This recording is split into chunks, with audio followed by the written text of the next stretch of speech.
AV in your ears, that's ambush being giving you this audio visual down the most interesting street in the world with my voice Steve, Fascination Street. You already know, let's get it. When you whip in the Fascination Street, what do you...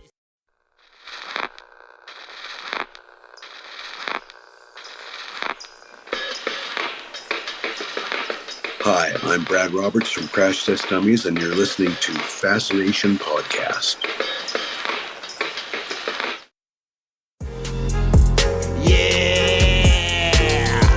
AV in your ears, that's ambush being giving you this audio visual down the most interesting street in the world with my voice Steve, Fascination Street. You already know, let's get it. When you whip in the Fascination Street, what do you... Welcome back, Streetwalkers. This episode is with Joy C. Maddison. Joey is a clown. You heard me. Joy Maddison is a clown and a mascot. So in this episode, we talk about, first of all, how that came to be. Who decides to be a clown? And how do you even become one? So we talk about the reason that he became a clown and the reason that he tries to bring joy to people, whether it's in a clown costume or different mascots. And that reason is very, very heartwarming. I think you're really going to enjoy it. And then we talk about what he gets out of clowning. What kind of things does he do as a clown? And then what made him put clowning on a little bit of a back burner and then jump into the mascot game. Joey has been a mascot for several NHL teams. Can't say which ones due to a non-disclosure agreement, as well as one CFL team. But we talk about all things clowning and all things mascoting. He tells a fantastic story about the 5 years that he worked with the WWE or WWF. I don't even know what they were called at the time. He was working with the professional wrestlers who would come through town. He did that for 5 years. Make sure you check out One Red Nose on Facebook, or you can check him out at One Red Nose and 10 Happy Toes at yahoo.ca. He also, check this out, gives his literal actual phone number during this episode in case you live in Canada or near there and would like some clowning or mascotting to be done at your event. Special thanks to previous guests of the show, internationally renowned cartoonist Gerry Rasmussen, for setting this up. I appreciate you, Gerry. You are the bee's knees. And this is my conversation with Patches the Clown and professional mascot Joy C. Maddison. Prepare to be fascinated. Prepare to be fascinated. Prepare to be fascinated. Welcome to Fascination Street Podcast, Joy C. Maddison. How you doing today, man? I'm doing amazing. How about you, bud? I cannot complain. Ladies and gentlemen, this is Joy C. Maddison. We're going to clown around with this guy in a minute, but first, what I like to do is I like to start from the beginning. It helps us understand how the guests got from where they were to where they are. So where were you born and raised, man? Where'd you grow up? I was born in Edmonton, and at the time we were living in Stony Plain. I lived there for a few years, and then we moved down to Tabor. Is this all in Alberta? This is all in Alberta, yes. Okay.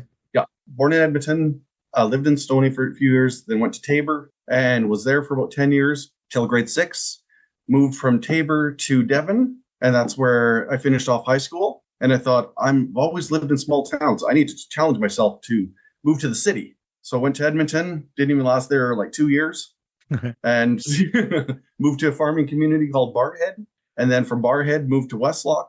And then from Westlock, I moved to Athabasca. You know, it's kind of funny because back in the day of phone books, Barhead and Westlock and Athabasca were all in the same area phone book. Oh, wow. Yeah. So you were moving around because why? You couldn't keep a job or you just didn't like where you were? Like, what's going on, man? Well, it was like for growing up and stuff like that. Mom was in healthcare. Dad was in politics. So it made, things really, really interesting at the home life. But yeah. Your mom was in healthcare, you said? Yes, she was a nurse.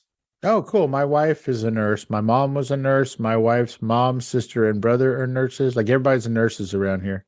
Oh, nice.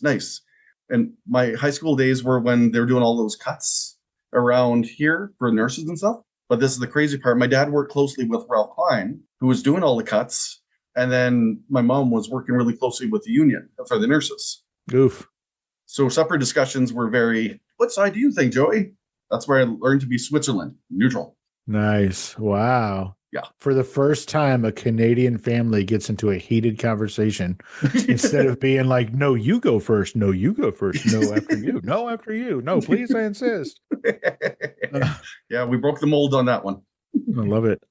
Obviously, you know, Canadians are world renowned for Yes. being so nice.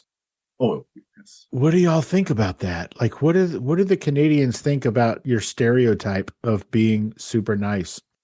I think we're okay with the super nice thing, but I think it's more that we live in igloos up here and we have a dog sled team. And because I don't know how many times when I've traveled to the States, people are like, so do you name your dogs or just, race them? And I'm like, I just live like an hour and a half north of Edmonton. So I don't have no sled. Oh, so it's just the dogs, no sled? Well, did you name them? No. Well played. So what did you want to be when you grew up? You said your dad was on the politics side, your mom was in healthcare. Yeah. What was the plan for little Joey? The dream was always to be like a pilot. I think that was the thing that I always wanted to be. I'd lay on the front lawn and staring up at the planes when they go by, and I thought it's the coolest thing ever. And then I thought maybe an astronaut, whatever. But then I figured out my eyes aren't the best, and you need the perfect vision for that stuff, and just kind of drifted because through school I never really knew where I exactly fit. Did you end up going to a university? I did some training through NAIT. You did some training through what? Through this NAIT, Northern Alberta Institute of Technology. Oh. It's funny because my dad insisted I had initials after my name because with him being in government, that's what he said. So I took the nursing aid course and is like, there, now you have initials after your name. Ha ha ha. And I says, yeah. So I say, Joseph Craig Maddison, not applicable. Oh. And so I was like, oh, not what I meant. That is really funny. Yeah. You said it was a nurse's aid classes you were taking? That's what I took after. Could have been worse. It could have been Joey Maddison, AIDS. Oh, yes, that'd be bad. Yes. And then during COVID there, I took a college course for event management because planning my career after my body basically shuts down from what I'm doing now. So after your body shuts down. Yes. Okay, we're going to get into it. We're going to get into the high-flying acrobatic work that is tearing your body apart. From what I understand, you were a clown for a while. You're not clowning so much now, is that right? I'm not doing it as much. There's still some volunteer places and there's some communities that insist that I do the clowning for when I do their fairs over the summer. There's some in Saskatchewan that are big fans of the clown characters. I need to know what got you into clowning. How much time you got? Well, we got a bit. I don't know about in the Canadians, but down here, sometimes if you misbehave in grade school, yes, they'll write on your paper or the note that you have to have signed by your parents. Yeah. Steve just clowns around. That's not a compliment. No. That's not an employment direction. No. Here, it's almost a bad word. It's like you're messing up, bro. What are you doing? So, tell me how it is that you decided you wanted to get into clowning. Well, I'll kind of do the shorter version of it. Otherwise, we'll both be here bawling our eyes out. No, go give me the long one. I want to cry. Give you the long one. Okay, let's do it. Okay, so what happened was back in '96, finished high school. Was like moved city, opportunity. And I was doing my lifeguard training and all that. So what happened was an hour before the lifeguarding exam, I slipped on the diving board. So I went running, I slipped, and I banged my head on the back of the diving board, flipped over, my head went underwater, my whole body went over top. Like all of a sudden my body shot down. It was like shock. It was like I thought I broke my neck. I wasn't sure. So my classmates actually got the spine board and got me out of the water, and they thought as part of the training, but then they realized I was really hurt. So then they rushed me from the area was called the Butterdome, which was right across the street from the U of A hospital. They called an ambulance for me. They loaded me up, drove me over, and it kid you not, they never even had my vitals done by the time we got to the U of A hospital because it was that close. So then from there, they did tests, they did x-rays. They just told me it's a big case of whiplash.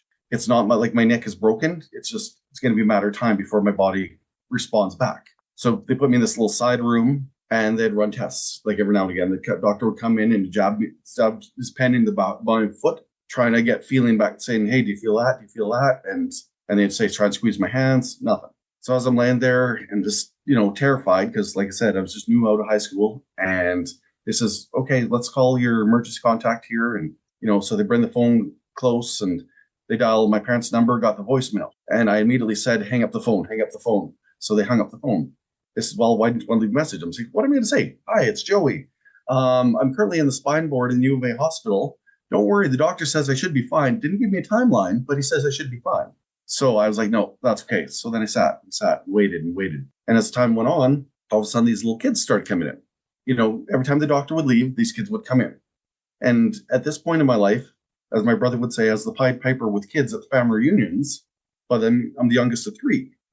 So I really didn't have a lot of interactions with kids, maybe, like I said, at reunions, that's about it. So these kids would come in, they'd be doing goofy stuff and whatever. And at one point, this one girl came up and she passed me a beanbag as I'm strapped to the spine board, puts it in my hands, says, teach me how to juggle.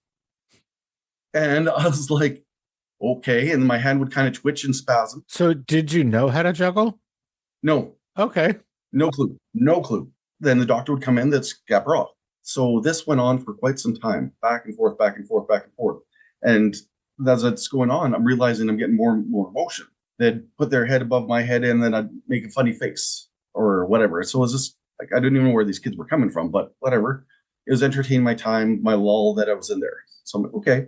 And then all of a sudden it was like, okay, now I'm getting full wrist motions. I'm starting to feel a little bit more in my feet. What's the time frame? The time frame was probably at this point about 6 hours. Okay. So it was not days. It was nothing like that. But if it wasn't for those kids, it would have felt a lot longer. So I'm there, and then the doctors run some tests and I'm like, okay, I'm feeling a bit better.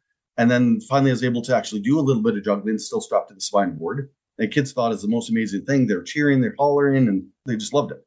So then time passes, probably a total of like 9 hours in total. I'm fine to the point of, okay, he's going to discharge me, but I'm going to have to wear a neck brace for a little bit just to rebuild the strength or whatever. But I never forgot those kids, being there with me. So one day I was riding a bus in Edmonton and reading the paper, and there was a Be a Clown workshop. And I thought to myself, this will be pretty cool. This will be teaching me different things. I could kind of go back and kind of hang out with those kids and learn the juggling, learn the magic tricks, learn the balloon animals. I thought this would be pretty neat. So I did the training. As I was doing the training, I'd go and volunteer at the Stollery. At the what? At the Stollery. It's the pediatric hospital for Alberta. Okay. It's one of the best of the best. Signed up to be a volunteer. I was like, hey, this works. So then I'm learning different things. And at one point, I remember this one time, one of the kids went running over to the nursing station, asked one of the nurses for their lipstick. And they're like, yep, sure. Pass them the lipstick, runs back over it. And they give me a big dot on the nose. They went, ha, ha, ha, see, you're a clown. I didn't tell them I was doing the training, but, it was cool that they picked that up.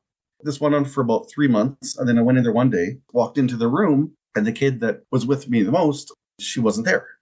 And I says, oh, was Stephanie discharged? They says, no, she wasn't. She passed away. And I didn't know that. I didn't know she was sick. She never once mentioned she was sick. I never understood why she was there, but it's just, she was always in high spirits.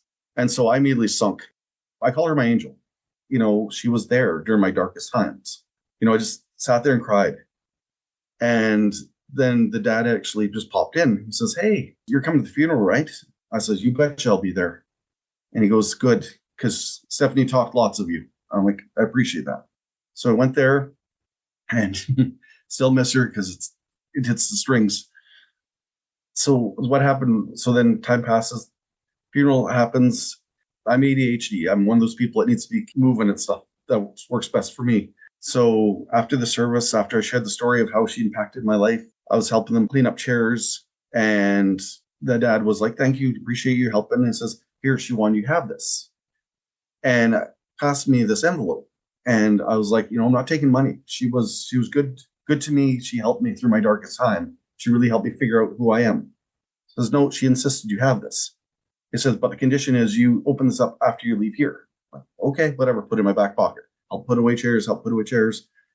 And then I was like, okay. It says, I'm leaving and I'm heading out. So open up the envelope.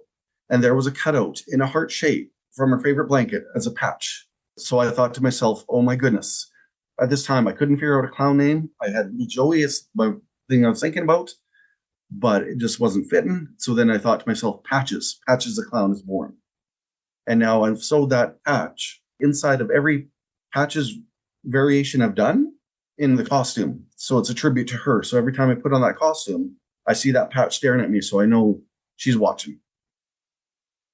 And that's all the time we have today, folks. Yes, exactly. Jesus. that was the shorter version, but now, when you said, I'll tell you the short version because we both don't need to cry and get all sad. Yeah.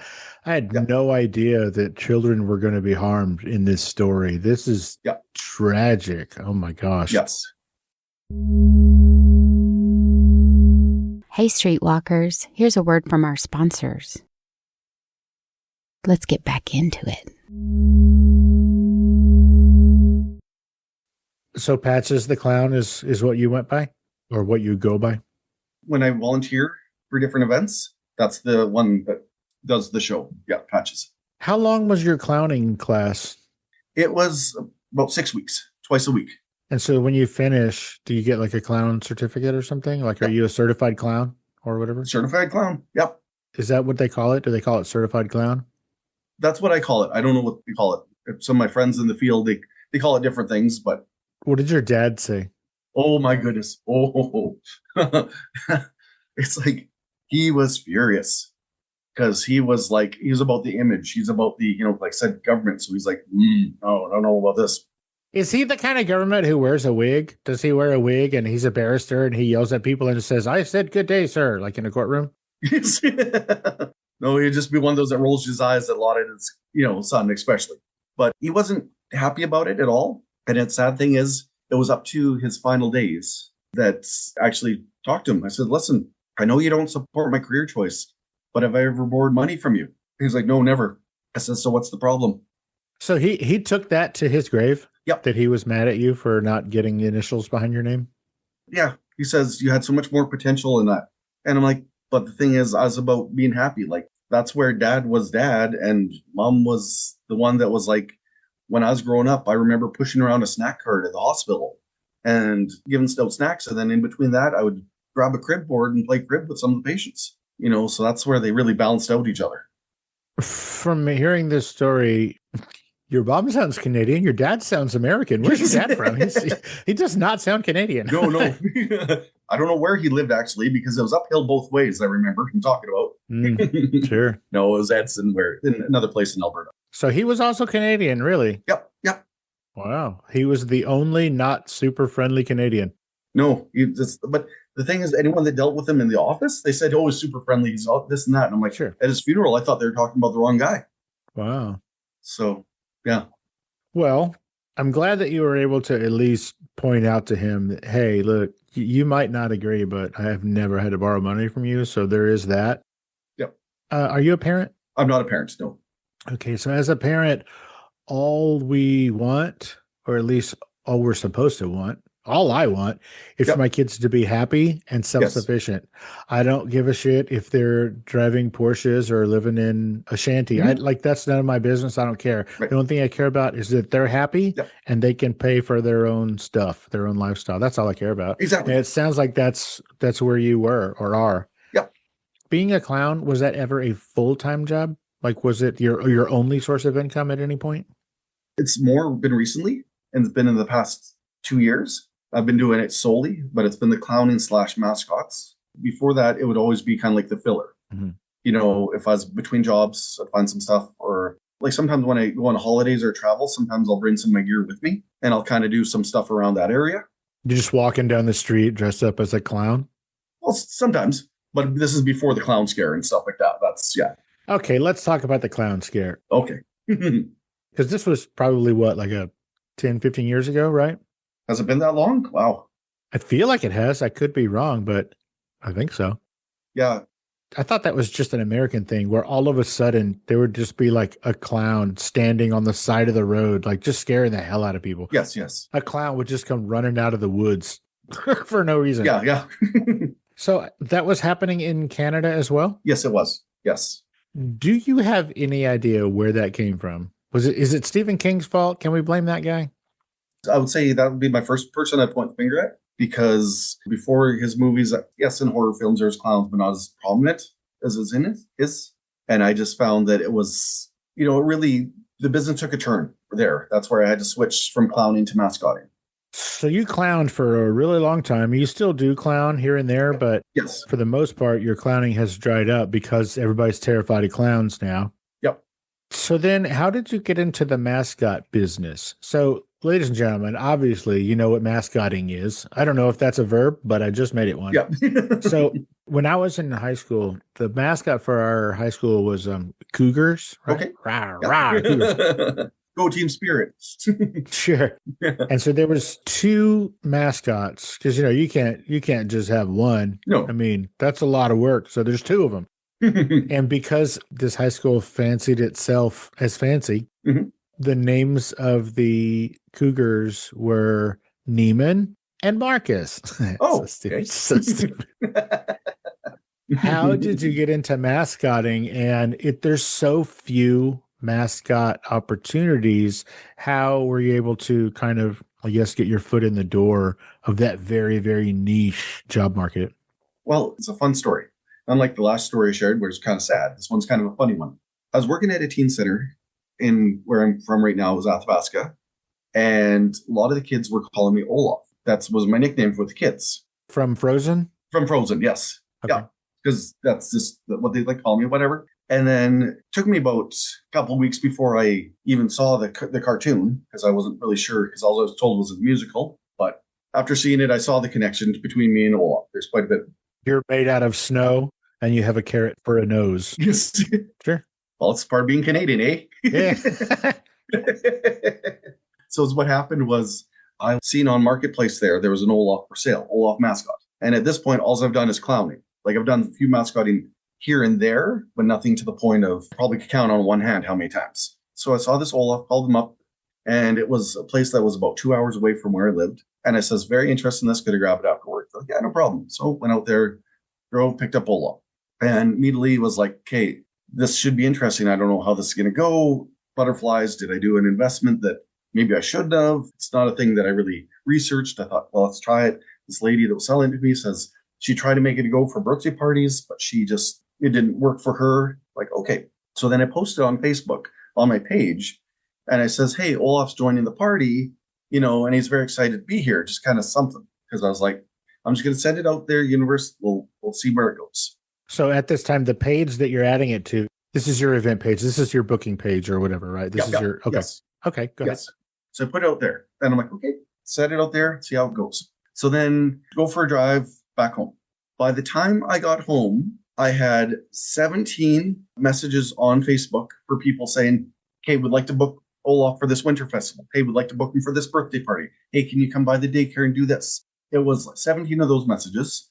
My voicemail was full with 10 messages from different people calling me that were different from the people that left the messages there trying to book Olaf. So a total of 27 messages in less than 2 hours. So I was like, yeah, I made a good investment.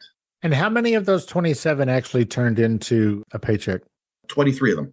That is fantastic. Yes. But there's a lot out there. I get it a lot where people say, oh, we have this event here, but would you mind volunteering? Because I've had events where they've called me the night before and says, okay, we decided it's your event is going to be volunteer. And I'm like, no, it's not how it works. We had an agreement and I would be paid for this event. So hold on, they'll book you under in your mind, like there's an agreement of some financial exchange. And then the night before they're like, you know what, we've go ahead and decided that we're going to not pay you. Right. Yeah. Because they said we overspent on our entertainment for the stage show the night before or whatever. And I'm like, well, then I'm just not going to do it. Like, I'm not going to drive 3 hours for a volunteer. As they say, build up your experience. I have a 4-page resume for my performer resume, and I don't need more volunteer experience. Like, yes, there's 5 charities that I will donate all day long, like volunteer for or whatever they need. I'm there, like as me or as my characters or whatever. But there's lots out there that I don't think they really respect the profession. Yeah, it's what it sounds like for sure. Yeah. Now, you have done some mascoting for some professional organizations, which I don't think we are allowed to mention. Is that right? That's true. I saw a non-disclosure thing. So, yeah. Are we allowed to say the overarching name? Like, can I say NHL or can we not even say that? You could say that, but I couldn't say specific teams. Okay, so we can say you have mascotted for some NHL professional hockey teams, right? Yes, 5 different teams. Yes. 5 different NHL teams. Yep. That's Yes. fantastic. Yep. And 1 CFL team. Like a football team? Yep. For the Elks, that I can say. Oh, cool. So how do you stumble upon a professional mascot gig? Like I'm in San Antonio or right outside, and the San Antonio Spurs basketball team, the Coyote is their mascot, and they had the same guy as the Coyote for like 27 years or something Oh, wow. until he like died of some tragic like leukemia or something like that. Like there was one dude. Yes. Wow. And it sounds like you've been with, 5 different hockey teams and a football team. These sound like, I don't want to say temporary, but limited date events. Like I don't know how to explain that, but how did you come upon these and how do you keep getting them? Well, one of the ones that I can kind of talk a little bit more freely about was one time I got to do the Heritage Classic when it was out in Saskatchewan somewhere. I can't remember exactly where, but it was Calgary versus Winnipeg. They wanted me to come out there and be the sponge tail guy. So Spongy.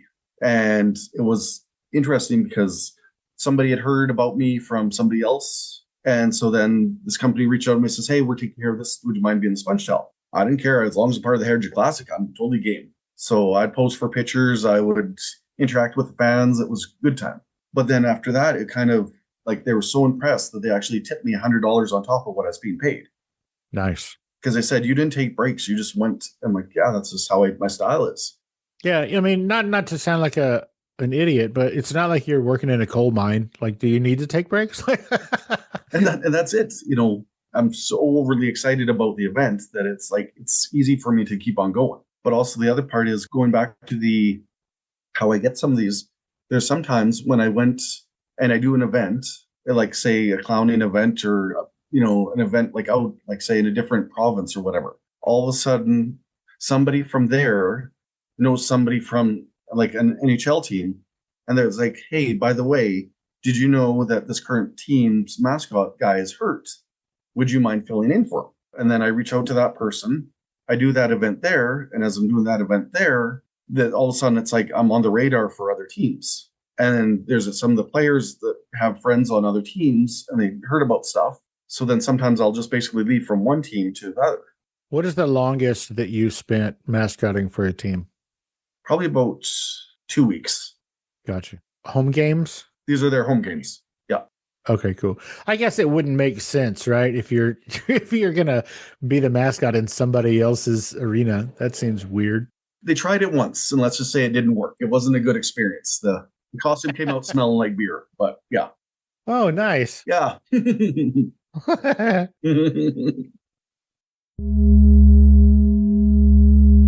Hey, Streetwalkers, here's a word from our sponsors. Hey, Streetwalkers. Now there's an official Fascination Street podcast Patreon. The episodes are just as deep, but a whole lot more fascinating. On the Fascination Street Patreon, we're keeping it simple. There is only one tier. No confusion, no levels, no upsells, just one way in. For $5 a month, you'll get every episode ad-free. No interruptions, no distractions, which gives you a more direct connection to the show. And also, there's a place to hang out with fellow streetwalkers and be part of the community on Patreon. If you love the stories, the conversations, and the vibe of Fascination Street podcast, this is the best way to support it and get even more out of it. No tiers, no ads, just $5 and you're in. Welcome to the inner circle. $5, no ads, that's it.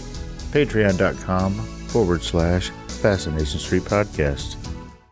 Let's get back into it.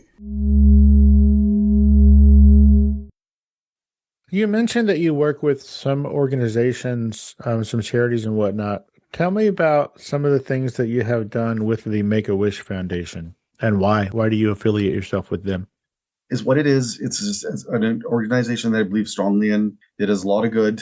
And when these kids want that final wish, I'll move mountains to make sure it happens.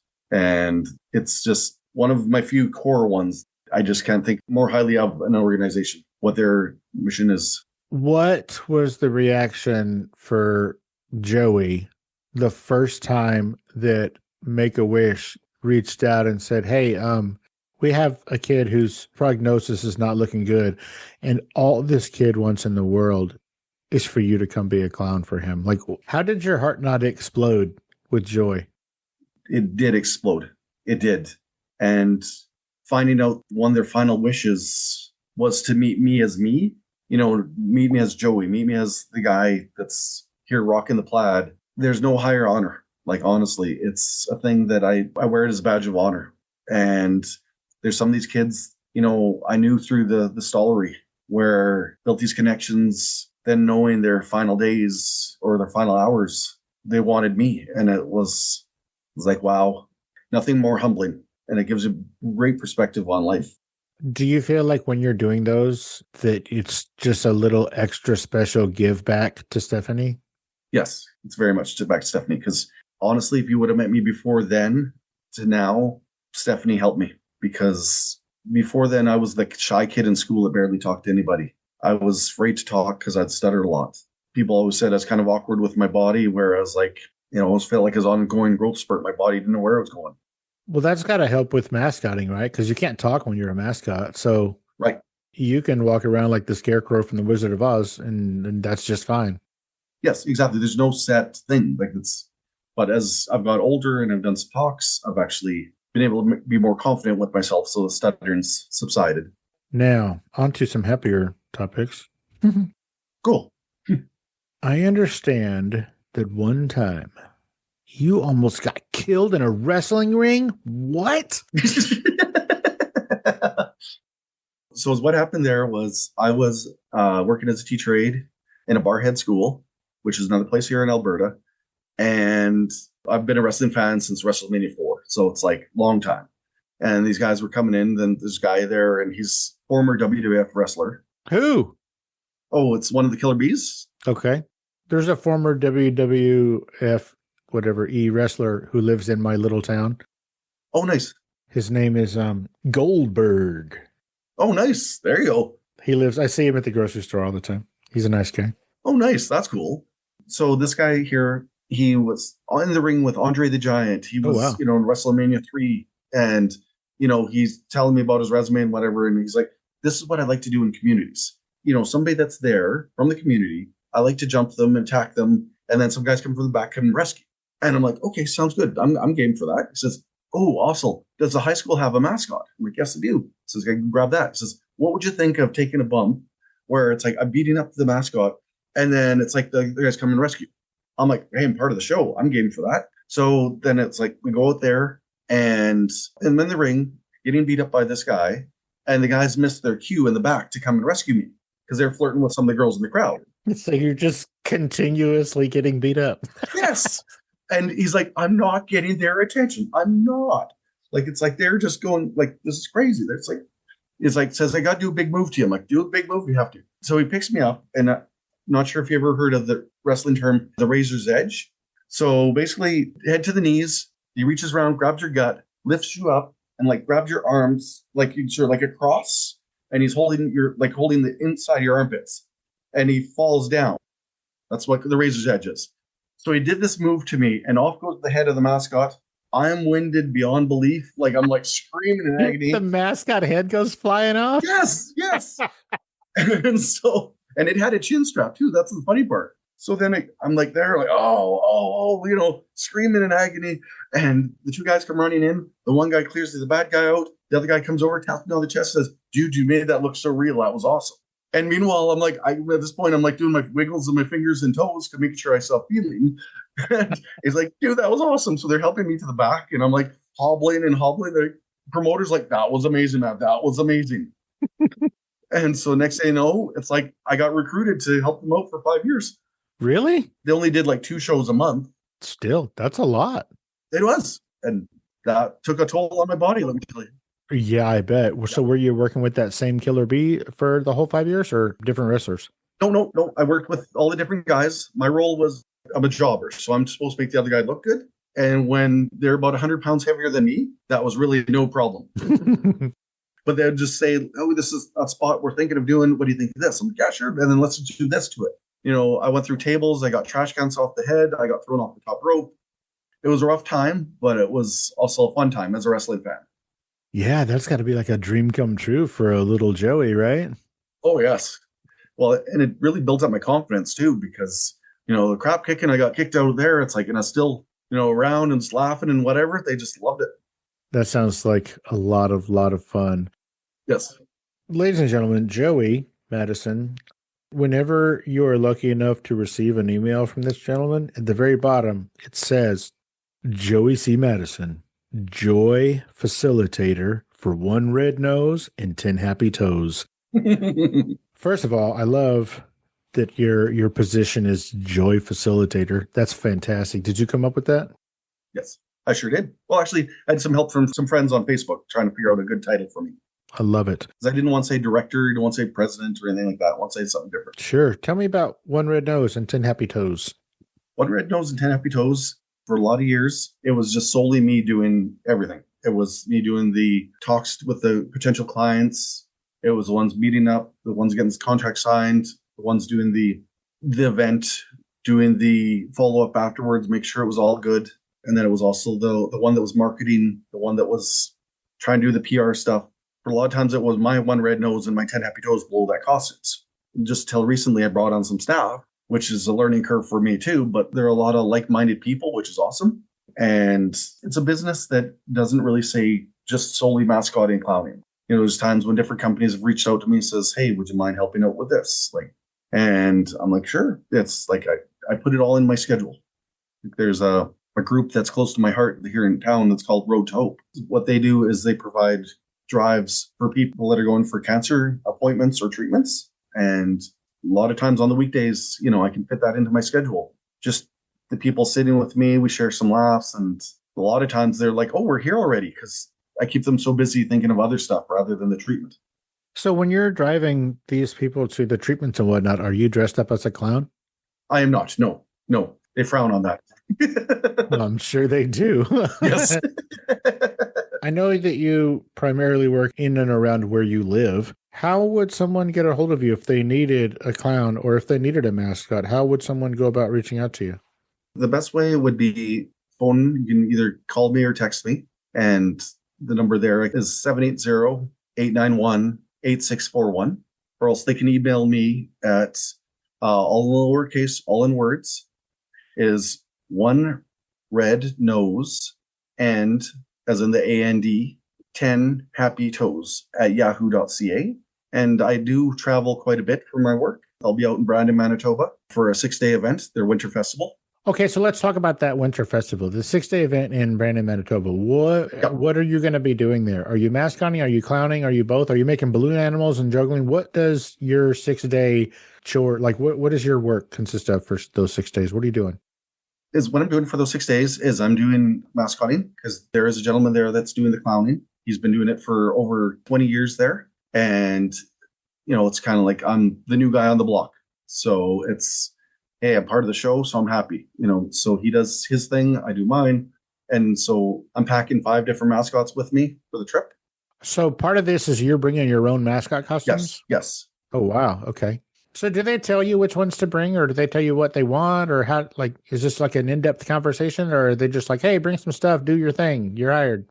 Well, is what we do is it's usually lots of back and forth talks. Usually it's kind of like making sure the dates are work. Hey, are you available this days? I'm like, yes. And then I'm like, hey, their event happens the same time every year, so I keep that spot free for them. So what I do is they say to me, okay, these are the mascots that we have gonna be here, from local people or whatever. Do you have any ones besides those? And I'll be like, oh, I have this and this and this. They're like, okay, all right, so that works. Let's bring those guys. And then they kind of schedule me different parts of the day. Like usually they'll say, this will be where I'll be at this time. So it's like, okay, I'll go do my thing. I'll go do it there for about an hour, hour and a half. And then I'll come back, I'll change. And then I'll change into another costume and do another location as a different character. But there's times when, for example, like when I've been Olaf, the first time I introduced them to Olaf there, it was like I came out of the change room area where I was, and next thing you know, people were coming from all different angles to get the picture. And it literally took me 35 minutes to go across the hallway because there's so many people that wanted pictures. So you're trying to get to your destination. Yeah. Got you. They saw what was going on, so the organizer understands. But now I give myself at least a 20-minute buffer before I have to be somewhere. And it's awesome. How often do you fly? And are you only do you stick to Canada? Do you come to the US and do stuff? I'm open to US stuff. Yes. Just going to probably try and get the process going for the US passport or the work visa. I think the term is whatever, but it's mainly in Canada just because it's easier to travel around here. Sure. But for a lot of it, I drive because I had one incident where I went out to BC when I flew out there and my costume didn't make the trip. Oh, no. So then I get there and I had to track down another one like that. And the organizer even said to me, it says, hey, if we knew you were going to get a costume from here in town, we would have just got the kid to do this. And I tried to explain to them, I says, listen, my stuff went missing, but they didn't rehire me. So I don't think they were impressed. Oh, wow. Yeah. Ouch. But the brand in Manitoba, and then there's like Prince Albert, Saskatchewan, different ones like that. They treat me well. They pay for the hotel. They give me money for mileage. I make good money each day I'm there. And plus, make friends with people in the food trucks. Do you ever want to do anything else? Is this what you're going to do until you are no more? I would say this is going to always be part of who I am. There is a big part of me. I think my next step I'd really like to do is be the one that goes and talks to groups, like kind of motivation speak, because I've had a lot of challenges in my life that it's like, I wish I had the saying in front of me, but it's like, it's kind of like what you're going through today is somebody else's survival guide because they looked up to you or something around those lines. Mm-hmm. One day I want to write an autobiography, even have the title of the story figured out. Oh. Or I'll call it Under the Makeup It's Me, just to tell the story behind the mask, so to speak. But it's interesting because I recently turned 49. I thought once I turn 50, I'm going to step away and then I'll be handling more than men. I'll do a few events here and there, but that's it. That was my thought. But over this last year, when word got out through a lot of my regulars that this is what I was thinking about and I was bringing on other people, a lot of them have said to me, it says, hey, we'll pay, this much extra if it's you. And it's not like $20, $40. It's a couple thousand. And that's for me to do the event on top of everything else. So it's humbling, but I know physically I can't do this for the rest of my life. But I've adapted different things, like, definitely no more flips. That's funny. Tell everybody where they can find you on social media. Sure. You can find me on social media. On Facebook, it's the number 1, Red Nose, and then you'll be greeted with my page there. So Facebook is the go-to place to find you? Yeah. Okay. Well, Joey, as we're winding up here, is there anything that I didn't ask you or we didn't talk about specifically that you wanted to talk about today? Like, did we cover the big bits? The big bits is the Stephanie story would be the big one there. Oh, that's a big one. That's a big one. Yeah. Just had to take some deep breaths after that one. For sure. Thank you for sharing that, by the way. Yes, thank you. That was very touching, and that was a moving story. Yeah. But I think also I'd love to tell people you can be anything you put your mind to. It's like, yes, there's jokes about clowning. Like I've gone to Chamber of Commerce meetings when people are like, hey, who invited this clown? It's ongoing. It's like, whatever. But it's also a thing where it's kind of funny because they'll do those jokes, but yet when they need a volunteer, they know they can count on me because I'll go above and beyond. I love it. But it's the big thing is learning to kind of separate the two. Joey, the character, and Joey, the person. What is it that you get out of clowning? What does it do for you, Joey? That's a good question. I think I love making people laugh. I love making people smile. I love people forgetting about their problems for a while. Because I think for a lot of times, there was kind of stressful situations at home before, but everyone's had those. And it's just basically getting that childhood again and being able to connect with people in a way that's real. I have all cultures where I've looked over and they're like rolling on the floor laughing.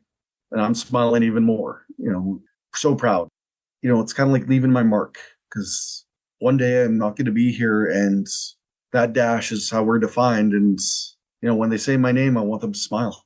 What wonderful words to go out on. Joey C. Maddison. Patches. Yes, sir. Thank you so much for taking the time out of your busy day and your hectic, making all of the children and the adults smile schedule to hang out and let us get to know you a little bit better on Fascination Street, man. I really appreciate it. I appreciate it. Thanks so much for this opportunity. It's been amazing. Oh, it was 100% my pleasure. And you have a great rest of your week, man. You too. Take care, bud. Thank you, buddy. Bye-bye. Yeah.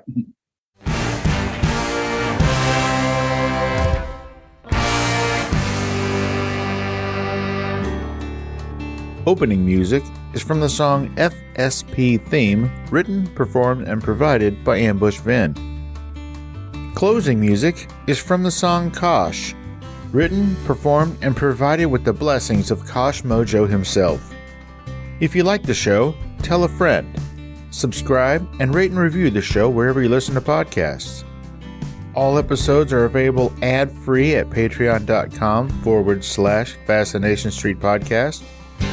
And don't forget to follow the show on YouTube, Spotify, Instagram, and TikTok. And again, thanks for listening.